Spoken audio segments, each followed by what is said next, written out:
Hi అండి, ఎలా ఉన్నారు అందరూ? ఈరోజు వీడియో ఏంటంటే ఓట్స్ పులిహోర అండి. ఓట్స్ పులిహోర ఎలా చేసుకోవాలో చూపిస్తాను ఇప్పుడు. దానికోసం ముందుగా ఒక గ్లాస్ ఓట్స్ తీసుకున్నాను.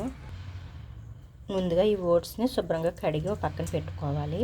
ఇదిగోండి, స్టవ్ మీద బాండి పెట్టుకొని ఆయిల్ కానీ నెయ్యి కానీ వేసుకోవచ్చు. నెయ్యి అయితే ఇంకా టేస్ట్ బాగుంటుంది. ఆయిల్ వేడైన తర్వాత పులిహోర పోపులు వేసుకొని బాగా వేపించుకోవాలి.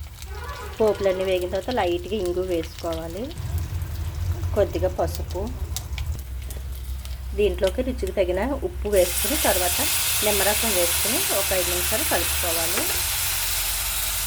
ఈ నిమ్మరసం ప్లేస్లో మనం కావాలంటే చింతపండు కూడా వేసుకోవచ్చండి.